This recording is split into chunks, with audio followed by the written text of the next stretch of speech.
tiene mayor amor. Lectura del segundo libro de Samuel. En aquellos días, después de haber sido derrotado por los hombres de David, Absalón, su hijo, se dio a la fuga. Iba montado en una mula, y al meterse la mula bajo las ramas de una frondosa encina, a Absalón se le atoró la cabeza entre las ramas, y se quedó colgando en el aire, y la mula siguió corriendo. Uno de los soldados lo vio y le fue a avisar a Joab: acabo de ver a Absalón colgando de una encina. Joab se acercó a donde estaba Absalón, tomó 3 flechas en la mano y se las clavó en el corazón. Mientras tanto, David estaba en Jerusalén, sentado a la puerta de la ciudad. El centinela, instalado en el mirador que está encima de la puerta de la muralla, levantó la vista y vio que un hombre venía corriendo solo. Le gritó al rey para avisarle. El rey le contestó: si viene solo, es señal de que trae buenas noticias. Déjalo pasar, tú quédate ahí. El centinela lo dejó pasar y permaneció en su puesto. El hombre que venía corriendo, que era un etíope, llegó a donde estaba David y le dijo: le traigo buenas noticias a mi señor el rey. Dios te ha hecho justicia hoy, librándote de los que se habían rebelado contra ti. El rey le preguntó: ¿pero mi hijo Absalón está bien? Respondió el etíope: que acaben como él todos tus enemigos y todos los que se rebelen contra mi señor el rey. Entonces el rey se estremeció, subió al mirador que está encima de la puerta de la ciudad y rompió a llorar diciendo: hijo mío Absalón, hijo mío Absalón, ojalá hubiera muerto yo en tu lugar, Absalón, hijo mío. Le avisaron entonces a Joab que el rey estaba inconsolable por la muerte de Absalón.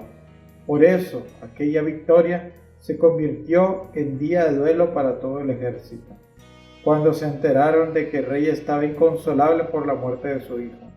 Por ello, las tropas entraron a la ciudad furtivamente, como entra avergonzado un ejército que ha huido de la batalla.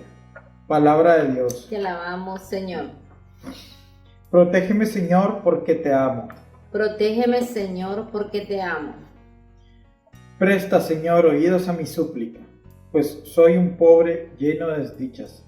Protégeme, Señor, porque te amo. Salva a tu servidor, que en ti confía. Protégeme, Señor, porque te amo. Ten compasión de mí, pues clamo a ti, Dios mío, todo el día, y ya que a ti, Señor, levanto el alma, llena a este siervo tuyo de alegría. Protégeme, Señor, porque te amo. Puesto que eres, Señor, bueno y clemente, y todo amor con quien tu nombre invoca, escucha mi oración y a mi súplica da respuesta pronta. Protégeme, Señor, porque te amo.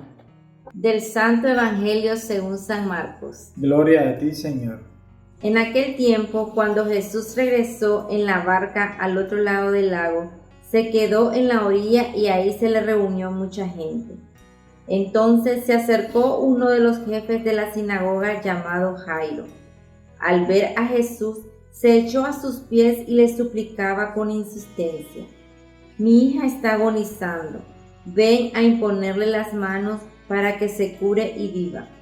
Jesús se fue con él, y mucha gente lo seguía y lo apretujaba. Entre la gente había una mujer que padecía flujo de sangre desde hacía 12 años. Había sufrido mucho a manos de los médicos y había gastado en eso toda su fortuna, pero en vez de mejorar había empeorado.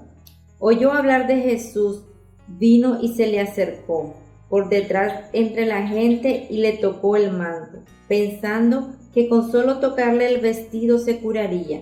Inmediatamente se le secó la fuente de su hemorragia y sintió en su cuerpo que estaba curada. Jesús notó al instante que una fuerza curativa había salido de él. Se volvió hacia la gente y le preguntó: ¿quién ha tocado mi manto? Sus discípulos le contestaron: ¿estás viendo cómo te empuja la gente y todavía preguntas quién me ha tocado?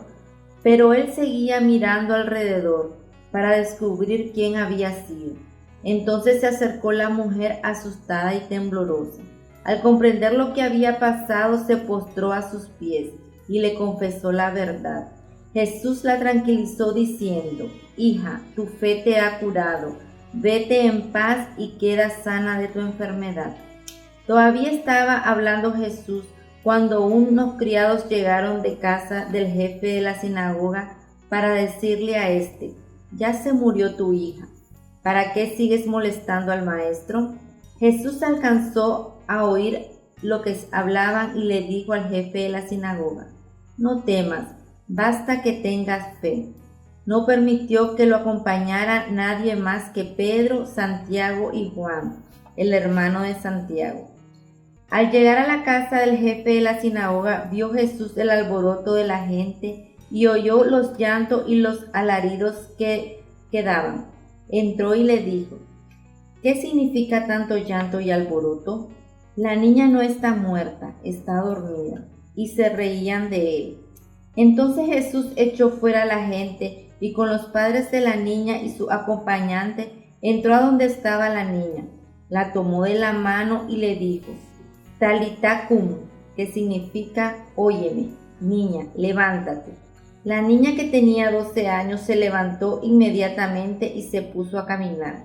Todos quedaron asombrados. Jesús les ordenó severamente que no lo dijeran a nadie y les mandó que le dieran de comer a la niña. Palabra del Señor. Gloria a ti, Señor Jesús. Esta primera lectura nos muestra el dolor por la traición de un hijo hacia su padre y al mismo tiempo la batalla de un padre contra su propio hijo y la lucha entre defender el reino o proteger su propia sangre. Esta, hermanos, es una historia que se viene repitiendo en todas las épocas, una historia de la lucha entre los intereses por el reino, díganse los estados y naciones, la sociedad y todo lo que es la parte material de lo que representa el poder, y los sentimientos afectivos, familiares o de la sangre. David tenía toda la ventaja sobre la insurrección de Absalón y había dado instrucciones específicas de no matarlo cuando lo capturaran.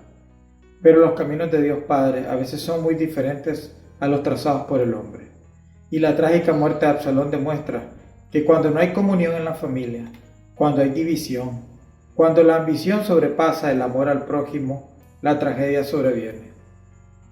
¿Cuántas noticias de padres, madres, cónyuges o hermanos asesinados vemos en estos días?